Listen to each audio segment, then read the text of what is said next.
humans constructed a monster.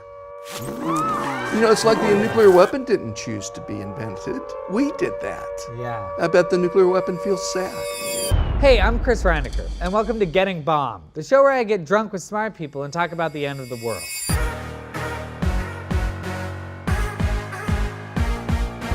I've gathered some nuclear experts in my friend Jeff's doomsday bunker.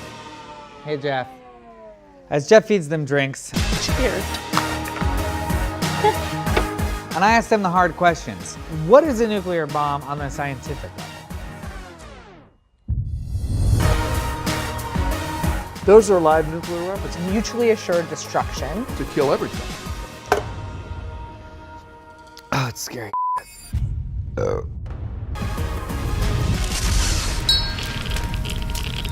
Today joining me is Jim Walsh, a senior research associate at the MIT Security Studies program. And you're gonna talk to me about the end of the world. Sure, well, maybe. Maybe, the potential end of the world. Yeah. So I guess we'll start with just a couple basic questions to get us going. Like, if I'm a 5-year-old, what are nuclear weapons? How do they work?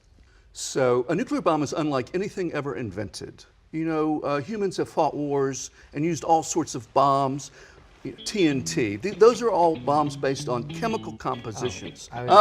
Terrific. Yeah, this is Jeff. Thanks, Thanks, Jeff. bud. Thank you. Cheers. Yes. Yeah, cheers. I am like, what he does. I'm totally. Oh yeah, How is it? I would say it's potent. Hey, Jeff, that was a good one, dude. One of the best. So a nuclear weapon changes the structure of an atom. You know, atoms and molecules, the smallest units of stuff. Yeah. And you split the atom. And that just creates an explosion? A tremendous amount of energy is released. Wow. You can't just split any atom. There are two and Always. only two that are really the basis for building a nuclear weapon: uranium and plutonium. The hardest part of making a bomb is getting uranium or plutonium in a form that you can use for a nuclear weapon. You've probably heard about centrifuges. Well, that's like a salad spinner, and it takes the really great part of uranium, the part you want to make the nuclear weapon, and it separates it from the. You gotta salad spin that You stuff. gotta be able to build the stuff that produces the juice. Again, I'm a 5-year-old. How did we get here? Like, how did we do this whole damn thing? Yeah, it's a really great story.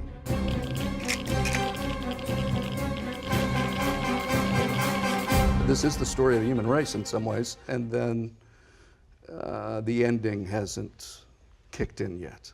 And so I think of it as, I don't know, 5 or 6 chapters. So the first is original sin.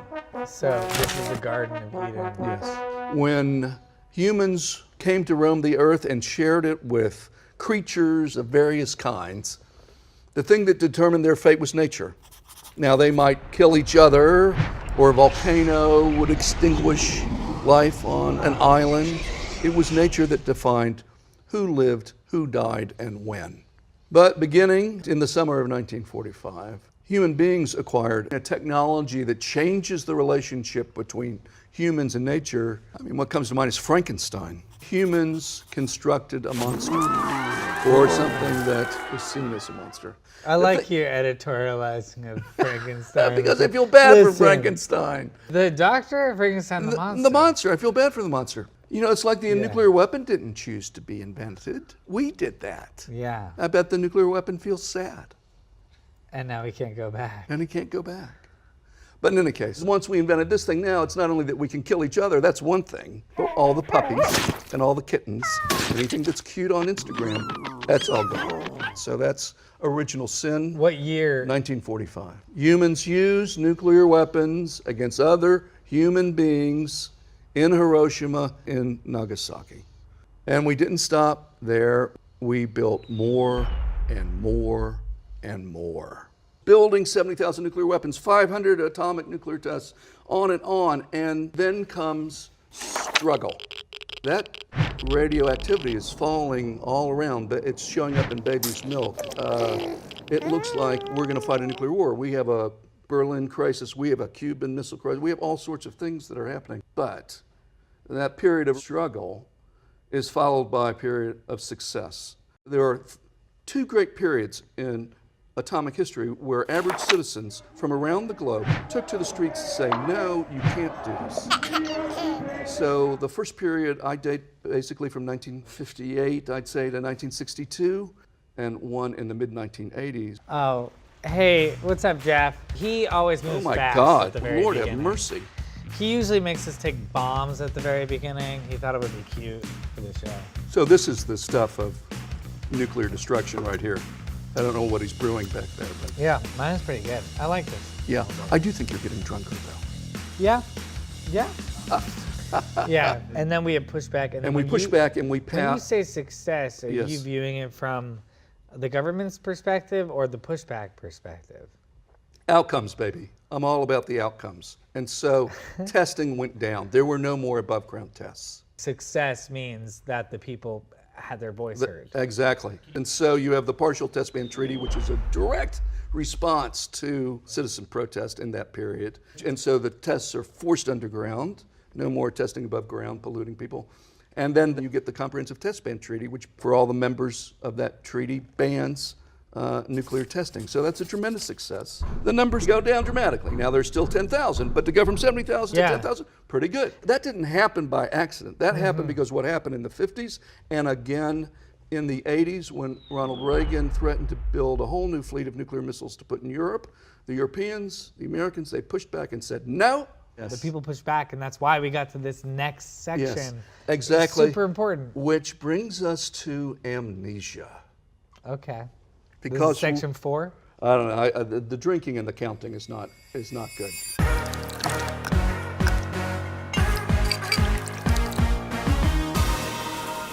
And now we're at on amnesia. Amnesia. Step So, 4. you know, success is a funny thing. Everyone, myself included, could not have been happier the day the Cold War ended. It was like being under 40 years of constant threat of annihilation and destruction, and you're let out into recess, and you don't have to deal with that anymore. Except there were still 10,000 weapons left to deal with. Yeah. But then the amnesia comes. So in the 1980s, when you did polling, 2 out of 3 Americans thought it was the most dangerous thing that we faced. Right now, Gallup has a list of 44 issues that are asked about. Yeah. Nuclear does not make the list. It's because we're so concerned with so many other topics that we find relatable. But there's good news. Yeah. Is there a step 5? Yes. The 5th chapter is re-engagement, or what I like to call reawakening. But we don't care about the fact that we have so many nuclear. No one really focuses on that until October 2016. If you look at the Google Trends data, the search term nuclear war from 2004 to 2019, it's nothing, jump. Why? Why? That was the presidential debate between Hillary Clinton and Donald Trump. So these things happen once every generation. This is a moment where people are being reminded about this again. When you were talking about the age of struggle and the fact that people spoke up against it, and it dramatically reduced the amount of arms we were producing. You know, it's unbelievable. I mean, I call it the biggest public policy success of the 20th century. And also, No one I don't think predicted people it. know about it. No, they do not. It is a particular pathology of the post-Cold War period that people have told themselves that they can't do anything about it. They did it twice before. Yes, you can do something about it. Becoming part of the conversation Yes. actually has historically made a difference. Absolutely. And That's exciting to me as a Yes. person of the internet, And- because oftentimes we're just tweeting about that. I don't know. Is this activism? Probably not. I'm just tweeting. And I'm going to say that this is my most inspiring talk out of all of them I've had down here in the bunker, because you've made me realize history shows that we can make a change. Exactly. Well, thank you for joining me so much. Thank you. Jim Walsh, it's been a pleasure talking to you. My pleasure as well. I'm Chris Reinecker. This is Getting Bombed. We'll see you next time. Between now and the end of the world.